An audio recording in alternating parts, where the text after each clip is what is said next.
पढ़े हम लोग क्लास 10th साइंस और लेसन नंबर 9 है ना, 9 है। और आज पेज नंबर जो आपके पास 161 में 4 क्वेश्चन दिया गया है, 4 है ना, हाँ, तो चारों क्वेश्चन को हम हल करेंगे। आइए फटाफट क्वेश्चन नंबर 1 आइए देखो तो ध्यान से पहला को उत्तर हम लिखना चल रहा है।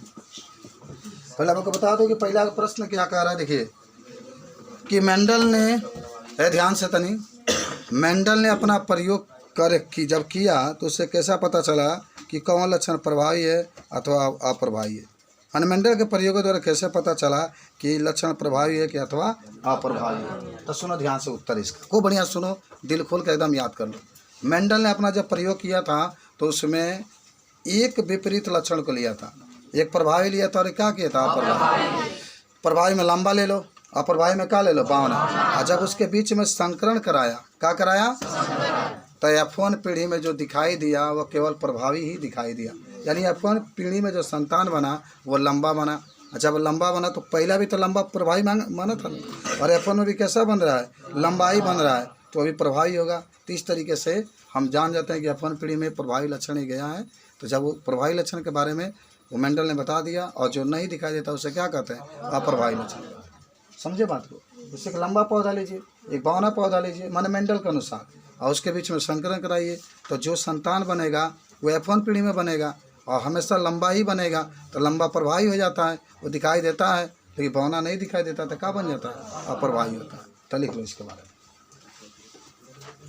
देखो मेंडल ने जब लंबा पौधा और बौना पौधा के बीच संकरण कराया तो देखा कि F1 पीढ़ी में केवल लंबा पौधा ही बने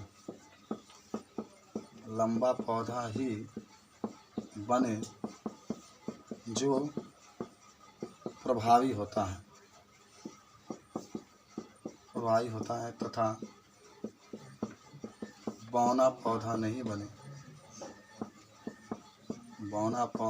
बने जिसे अप्रभावी कहा जाता है। कितना अच्छा प्रश्न है, बोर्ड में आएगा तो आप इसको आराम से लिखिएगा। लंबा पौधा और बौना पौधा के लेकर के मेंडल ने प्रयोग किया तो देखा कि F1 पीढ़ी में केवल लंबा पौधा ही उसको दिखाई दिया। हम आपको थोड़ा सा समझा दे रहे हैं कि उसने क्या किया, एक लंबा पौधा लिया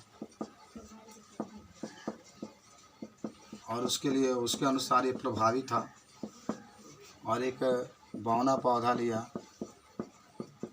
इसके लिए अप्रभावी था। वो सब आपको पढ़ाया गया है। लंबा के लिए कैपिटल टी, बौना के लिए स्मॉल टी। टाल माने लंबा होता है, अभी तो पढ़े होंगे टाल माने क्या होता है, लंबा कैपिटल टी।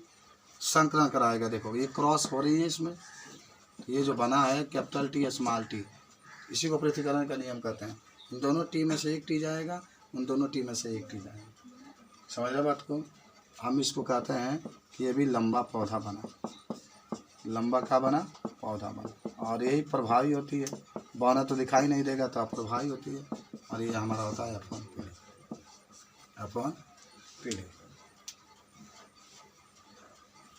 कुछ ज़्यादा दिक्कत नहीं होना चाहिए आपको, इसके बारे में आप बता सकते हैं। लिख लिए सब लोग।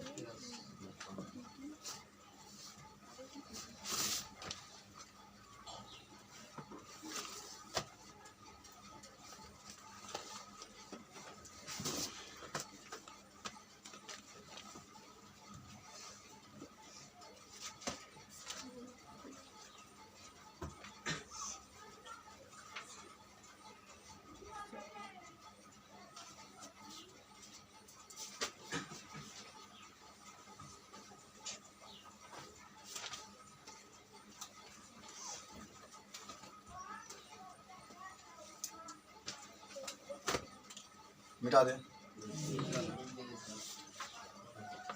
अब आते हैं हम लोग क्वेश्चन नंबर 2 के पास।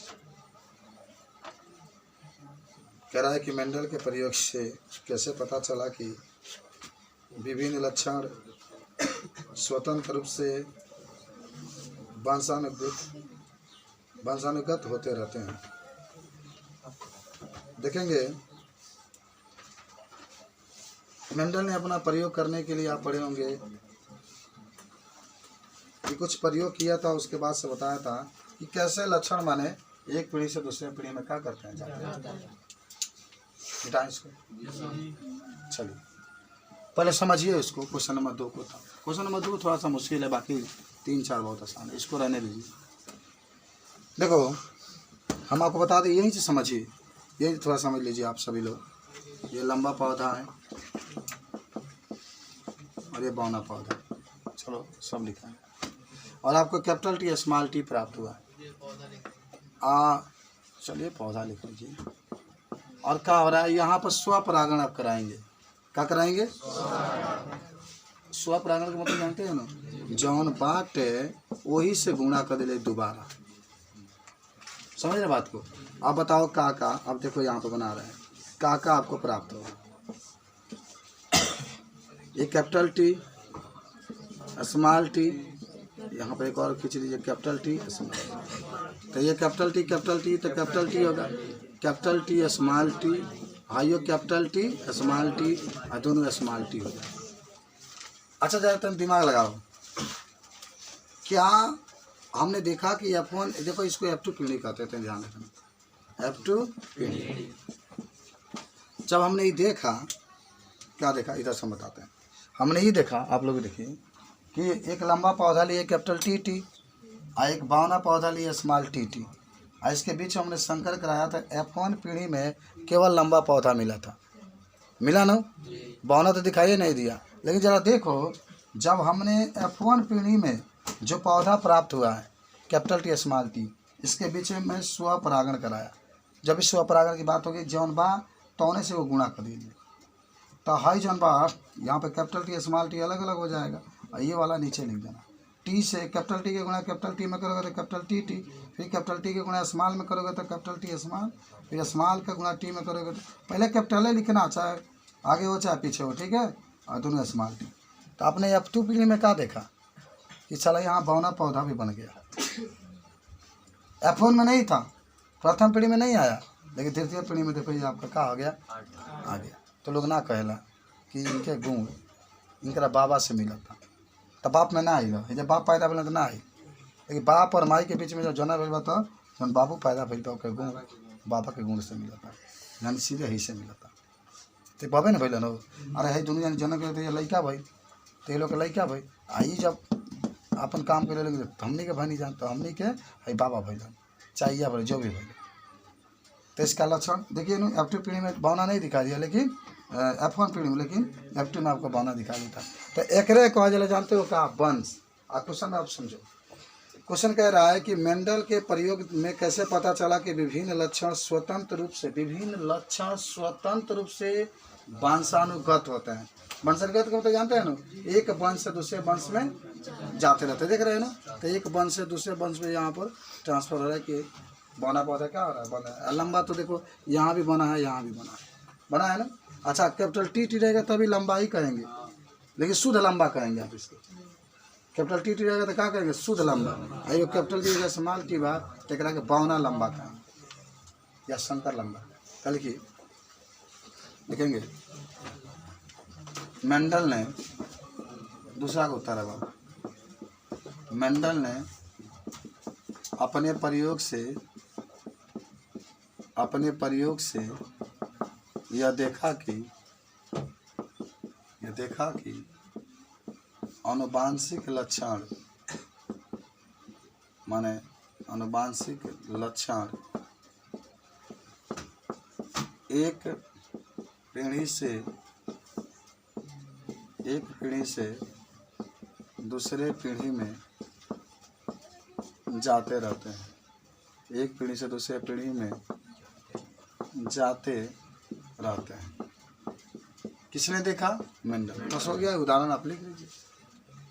मेंडल ने अपना प्रयोग करके देखा कि जो अनुवांशिक लक्षण होते हैं वह एक पीढ़ी से दूसरे पीढ़ी में क्या करते हैं, जाते हैं। मेंडल अपना रिसर्च करके इसके बारे में क्या किया, हाँ बना लो। अरे बनाए तो ऊपर वाले उसी में थोड़ा सा बढ़ा लो, अलग रहने के ऊपर वाला उसी में आगे बढ़ा दो।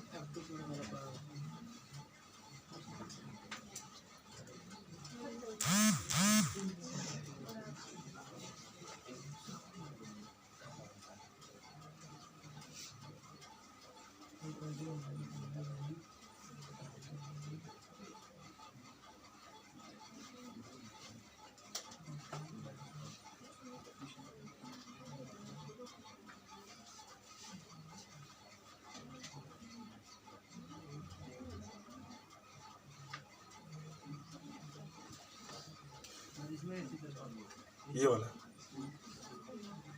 तो थोड़ा सा आगे बढ़ाया गया है, कैपिटल टी स्मॉल टी। बाकी वो जो पिछला क्वेश्चन था उसी में लिखा गया। ये चित्र बना लीजिएगा आप लोग। यह अनुवांशिक लक्षण, अनुवांशिक लक्षण का मतलब जानते हैं ना, हमनी के गुण हमनी के बच्चा में गया और बच्चा जो बच्चा पैदा करे उसमें चल। अब हमनी गधा थोड़े पैदा कर दे, लड़के पैदा हमनी के लक्षण में होकर के चाहिए। गधा, गधा अपने जिंदगी में बहुत मेहनत करता है ना, लेकिन उसके पास बुद्धि ना होने के कारण वो उतना मेहनत, अगर बुद्धि होता तो वो भी नहीं करता। जगह देखे होंगे घोड़ा को दौड़ाया जाता है शादी ब्याह में, उसको भी दौड़ाया जाता है। उसको दौड़ाया जाएगा तो साला वो कहेगी ना हम चलबे ना करें, जो लोग पे ईंटा ना लदाई, तो भारी कोई चीज़ नहीं लदाएगा। तो गधा के विशेषता लिख तो लेंगे सब, लिख लिए। चलिए अच्छा देखो, एक क्वेश्चन नंबर आपके लिए है, किसके लिए है, आपके लिए। पढ़ लीजिए क्वेश्चन, तब मुझे बताइए आपके लिए है कि नहीं। ए बना लेना, अच्छा चलो बना देते हैं।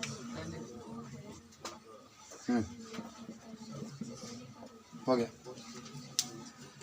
पढ़ लिए, को बढ़िया से पढ़ लो एकदम आराम से।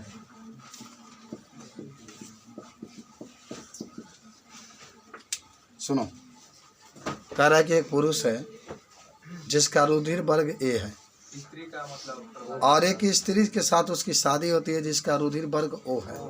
तनी क्वेश्चन सुनो, एक पुरुष है, मान लो हम है, हमारा रुधिर वर्ग क्या है, ए है। अरे आप जाएंगे तो जांच किया जाता है, ए है कि ए पॉजिटिव है कि बी है, कि बी पॉजिटिव है कि वो है कि ए बी है, सब जांच किया जाता है। तो कहा गया कि आइए बैठिए, नमस्ते, कि एक पुरुष है और जिसका रुधिर वर्ग का है ए है, और एक स्त्री के साथ उसकी विवाह होती है। अब विवाह, जो स्त्री के साथ विवाह होती है, स्त्री का रुधिर वर्ग का है ओ है। अब विवाह के बाद एगो पुत्री पैदा होती है, तब पुत्री का जो रुधिर वर्ग है ओ है। बैठ जाओ वहाँ, पता सुनो ना, बता रहे हैं क्वेश्चन है तो खड़े रहेंगे। चलिए, तो रुधिर क्या है, ओ है। अब आपको ये बताना है कि कौन प्रभावी होगा, ए प्रभावी है कि ओ प्रभावी है। अच्छा, और क्वेश्चन में और कुछ लिखा है, यही लिखा है कि क्या ये उत्तर के लिए पर्याप्त है, क्या उत्तर के लिए पर्याप्त है, तो इसका आंसर होगा नहीं, ये उत्तर के लिए पर्याप्त नहीं है। काहे कि ओकरा में वो गइल बा तो कोई कुछ एक भी तो गया होगा लक्षण। अब हाई जो तू बनौला वाला कैपिटल टी स्मॉल टी, तो कैपिटल टी में स्मॉल टी आइल बा ना, तो वही वो माने पर्याप्त नहीं है। लेकिन प्रभावी लक्षण क्या बा, ओ काहे हो बा, हो माई में हो, बाप में, आ बेटी में आ गई लो, तो कौन प्रभावी बा, ओ। जगह पापा लंबा, माई बवना, बेटा भाई लंबा, तो कौना के कौन प्रभावी लक्षण हो गया, तो यही होगा। तो लिखो, समझे कि नहीं समझे, टूर के अलावा में देखेंगे ओ वाला लक्षण, ओ वाला रुधिर वर्ग लिखना, ओ वाला रुधिर वर्ग प्रभावी है, वो वाला रुधिर वर्ग प्रभावी है, क्योंकि पुत्री में रुधिर वर्ग ओ है, रुधिर वर्ग ओ है। लेकिन आगे लिखना, लेकिन यह उत्तर के लिए पर्याप्त नहीं है, पर्याप्त नहीं है, क्योंकि हो सकता है कि पुत्री में कुछ ए वाला रुधिर वर्ग भी गया हो। आप रुधिर वर्ग के बारे में जानते हैं? थोड़ा मैं नोट में यहाँ पर बना देता हूँ, आप लिख लीजिए। आपसे प्रश्न पूछा जाता है कि किस रुधिर वर्ग को सर्वदाता कहा जाता है, तो आप याद रखेंगे कि रुधिर वर्ग, आज बहुत कंपटीशन लाइक क्वेश्चन आपको बता दें, रुधिर वर्ग ओ को सर्वदाता कहा जाता है, सर्वदाता कहा जाता है। ठीक है, दूसरा लिख लेना कि रुधिर वर्ग, जरूर आप याद रखेंगे, सर्वदाता सर्वदाता सर्वदाता ओ, किस रुधिर वर्ग को सर्वदाता कहा जाता है? ओ को। और रुधिर वर्ग ए बी को सर्वग्राही कहा जाता है, सर्वग्राही। ये उत्तर में नहीं होगा, अलग से मैं आपको यहाँ पर जब रुधिर वर्ग की बात कहा है तो मैंने सोचा कि आपका टैलेंट और बढ़ा दिया जाए। 2 क्वेश्चन आपके सामने लिख करके, ये जब भी सर्वदाता की बात करेगा तो आप रुधिर वर्ग ओ के बारे में बताएंगे, और जब भी आपके सर्वग्राही के, वो जिसके पास है वो राजा है, वो जिसके पास है राजा है, किसी को भी वो दे सकता है, किसी के भी शरीर में अगर ब्लड की आवश्यकता है तो दे सकता है। नहीं दे पाएंगे आप, माने एक्सीडेंट हो गया, आपका हुआ एक्सीडेंट हो गया है ना, तो एक्सीडेंट होने के बाद अब रुधिर केकरा से लेबा तुम? आपका ए भी है तो आप किसी से भी ले। हाँ ए भी है तो ए भी के हुक्म ना कर लीजिए, जान ज़्यादा ए और ए प्लस होता है। तो जब ब्लड बैंक में देखो, इस एरिया का सबसे बड़ा ब्लड बैंक जानते हैं कहाँ है? गोरखपुर में है। वो कहाँ मालूम बा? बताओ। गोरखनाथ अस्पताल में। उसका नाम गोरख नहीं है, गोरक्ष है, गोरक्षनाथ आपका है। सबसे बड़ा ब्लड बैंक है, 4 ब्लड बैंक है। इस एरिया के जितने ब्लड की आवश्यकता होती है वहीं पर जाते हैं, फ्री टू फ्री। क्या ब्लड है हमारा, ये भी एक जरूरत बा, हमको एक जरूरत है, समझ रहे हो? अब मिला नहीं है तो कोई दे देगा उसमें ब्लड बैंक में, फिर एक आ गया। चलो लास्ट क्वेश्चन लिखते हैं, बच्चे आ गए, लिख लिया आप लोग? बस एक क्वेश्चन है, आइए 4 का आंसर लिखना है। बहुत उत्सुकता होती है बच्चों को पढ़ाई के लिए। आइए एक और उत्तर लिखते। अच्छा, मानव में बच्चे का लिंग निर्धारण कैसा होता है हम नहीं बताएंगे, आपको लिखाया गया सेम टू सेम वही लिखना है। आपको याद करिए, बच्चे का निर्माण कैसा होता है। ये मर्द भाई मर्दा के ले लो, रुका हो मिटा के पढ़िए, गड़बड़ है, समझा देते हैं ना, समझा देते तो खराब हो गया बाबू, समझा देते तो। हाय पुरुष ले लो पुरुष, स्त्री ले लो स्त्री। अरे पुरुष में कितने लिंग गुणसूत्र होते हैं? औरत में तभी आ हो गई बा दोनों के, तभी आई तो क्या होई। अब जाते हैं हमनी के करे हुए है बियाह, ये लोग में भाई भाई काम के करता हमनी के। अरे बाप रे, आइए तो क्या हो जाएगा X X, फिर आइए आपका हो जाएगा X X, और फिर क्या हो जाएगा XY, और फिर क्या हो जाएगा XY। अच्छा X X में क्या बना लो? आपको जानकर बहुत खुशी होगी, हमारे को छोड़ करके हमारे घर में जितने हैं, 2 हमारे भाई हैं, एक हमारी बहन है, 1 महीने में ताबतोड़ 3 गो लड़का है, बड़ा सा 3 गो बच्चे लड़के पैदा हुए हैं। सोचो है, ठीक लगा है, महीना पूरा भी ना भाई। एक दिन बरैया रहे तो एक दिन एक पैदा हुआ, और 3 दिन 4 दिन के बाद एक और रात का पैदा हुआ। बाप रे कितना पैदावार बा। हाँ तो पुत्री हो गया, ये भी क्या होगा? पुत्री। और ये क्या होगा? पुत्र। और ये क्या होगा? पुत्र। तो बोलो कोई दिक्कत है इसमें? और यही बात आपको हिंदी में क्या करना है, लिख लेना। चलिए बाकी हम आपको फिर नहीं पढ़ाने, कल पढ़ाएंगे, ठीक है? चलो हाँ हाँ।